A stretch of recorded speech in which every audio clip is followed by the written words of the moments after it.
Hey, welcome back to the God Power channel. This is the channel where we're going to unlock the God Power land dormant on the inside of you. But first, we're going to continue breaking down the book of Genesis. And yes, I am in a different area today, but that's okay. We're going to keep it rolling. In the book of Genesis, last time we did chapter 36, where we did like Esau's family line. And that was a really interesting chapter because it just lots of names that, my favorite one was Holy Bama, you know what I'm saying? But anyways, chapter 37, we're picking back up on the story, right? So if you can remember what happened before 36, the brothers, Jacob and Esau, came to the same area. They had too much resources between the two of them, so they had to like leave the area. They couldn't stay in the same area. And so this is picking up from after that. So it says Jacob. Now let's remember Jacob. His name is Israel now. So they in this Bible they keep calling him Jacob. I don't know why. They don't ever change his name to Israel, but his name is Israel at this point. And remember he had like 12 sons and one daughter. So Jacob settled again in the land of Canaan, where his father had lived as a foreigner. This is the account of Jacob and his family. When Joseph, remember Joseph was one of his kids from Rachel. He had two kids from Rachel, Benjamin, which was the youngest from Rachel, like the one that she had when she died, and Joseph, which is like the one that she first had. So, when Joseph was 17 years old, he often tended his father's flocks. He worked for his half-brothers, the sons of his father's wives of Bilhah and Zilpah. But Joseph reported to his father some of the bad things the brothers were doing. So they weren't really treating him nice. I guess they didn't really like Joseph at all. Jacob loved Joseph more than any of his other children because Joseph had been born to him in his old age. So one day, Jacob had a special gift made for Joseph. It was a beautiful robe. But his brothers hated Joseph because their father loved him more than the rest of them. They couldn't say a kind word to him. So they were just always mean to Joseph. Always. And remember, he has these brothers are the same brothers. Remember, long time ago when that prince dude defiled their sister, they went and at least two of them went and murdered the whole town. So these are the same brothers, you know what I'm saying? They're treating their other brother kind of mean. One night, Joseph had a dream, and when he told his brothers about it, they hated him more than ever. He was like, listen to this dream. We were out in the field laying up or tying up the bundles of grain. Suddenly, my bundle stood up, and your bundles all gathered around and bowed down low before me. The brothers was like, what? His brothers responded, so you think you're going to be our king, do you? You think you're actually going to reign over us? And they hated him all the more because of his dreams and the way that he talked about them. Soon, Joseph had another dream. Big Joe had another dream. He told his brothers about it. He's like, listen, I had another dream, y'all. I don't know. He saw their response the first time. I don't know why he keeps telling his brothers about the dream. Now, I don't know if it's like on some young and innocent type deal. Like, he's just a little teenager. It's like, bro, I had this crazy dream. And they're just hating. Or is he doing this as like a troll? Like, he knows it's going to piss them off. Listen, I have had another dream, he said. The sun, the moon, and even the stars bow low before me. And this time he told the dream to even his father as well as his brothers. But his father scolded him. This Jacob, Israel, scolded him. And he was like, what kind of dream is that? Will your mother and I and your brothers actually come to bow down to the ground before you? But while his brothers were jealous of Joseph, his father wondered what the dream meant. Now, who is his mother? I thought his mother was Rachel, and she's dead. But I guess it's Leah now, right? I guess Leah would be the acting mother. That's what I'm guessing. Soon after this, Joseph's brothers went out to the pasture to their father's flock at Shechem.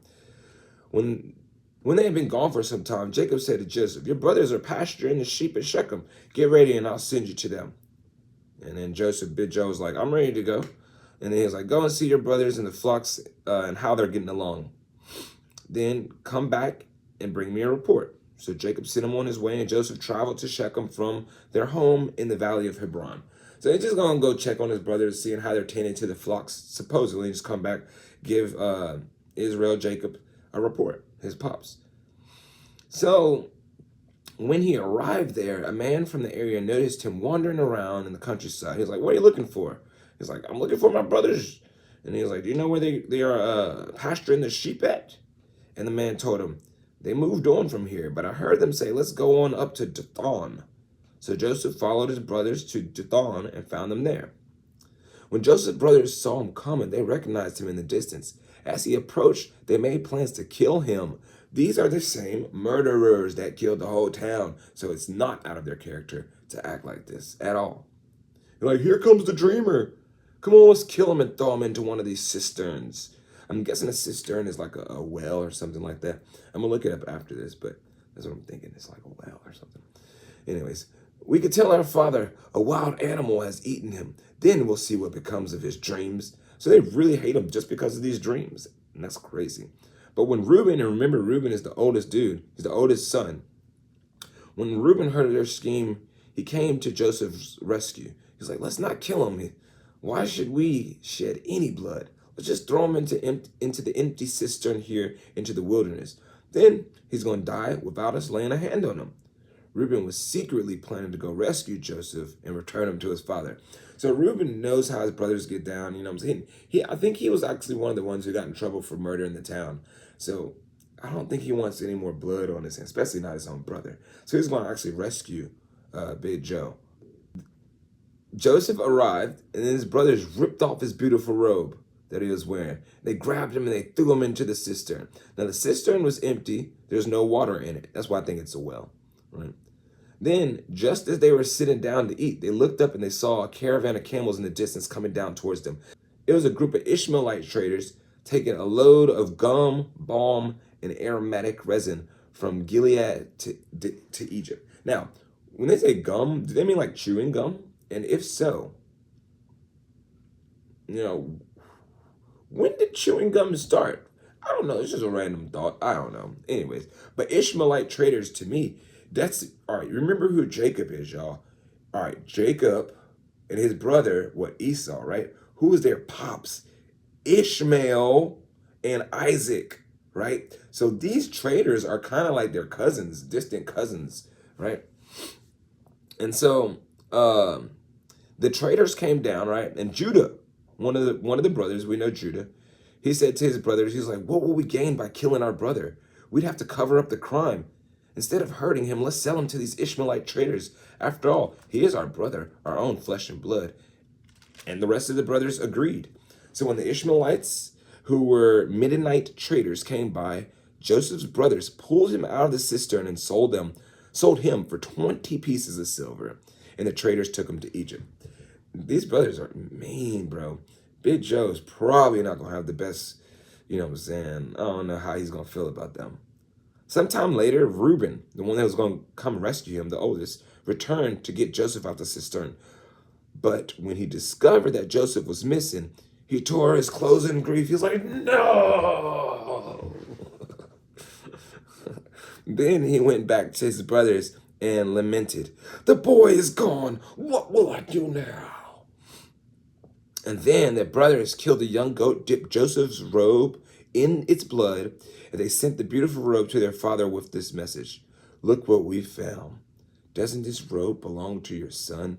These dudes are bad because they even lied to their own pops. And their pops, they done nothing but showered them with love their whole life, you know what I'm saying? He made sure they had resources and stuff like that. And they just come and lie to him.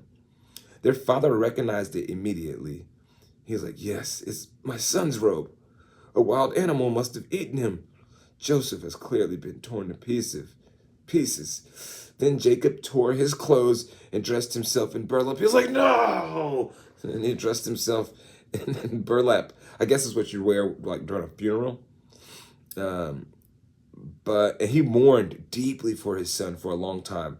His family all tried to comfort him, but he refused to be comforted. He was like, I'm going to go to my grave mourning for my son.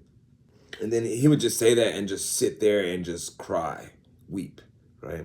Meanwhile, the Midianite traders arrived in Egypt, where they sold Big Joe to Potiphar, an officer of Pharaoh, the king of Egypt. Potiphar was captain of the palace guard. So, Big Joe, 17 years old, bro, getting screwed over by his brothers. They were about to kill him. Luckily, they did not kill him, and they threw him into the well. His oldest brother, Reuben, was about to save him, but the brothers, before Reuben could even get to him, sold him into slavery. Not even slave. Yeah, I guess so. They sold him into slavery to two Midianite traders, which are their cousins, really. They're distant cousins. He sold them to their cousins. And now their cousins took them to Egypt. And then they sold Big Joe to some dude named Potiphar, who works for Pharaoh. So, this is getting messy. But that is the end of chapter 37. I'm curious to see what's going to happen in chapter 38. And actually, just to let you know, I actually have read ahead. But in chapter 37, we meet, which we've already met Joseph before, but Big Joe is the last main character of the book of Genesis. So Big Joe is going to be our last main character. Of course, we still got his pops, Jacob, in the picture, or Israel now. But Big Joe is the last main character, y'all. So let's go ahead and see how this story wraps up in the next one. It's not going to wrap up in the next one. We got to go all the way to 50. Let's go see what happens in chapter 38, though. So thank you for joining me. Hope you learned something. Hope you have a beautiful, wonderful, lovely day. And most importantly, hope that you remember that you got that God power. On your heart, tugging on your... Get them.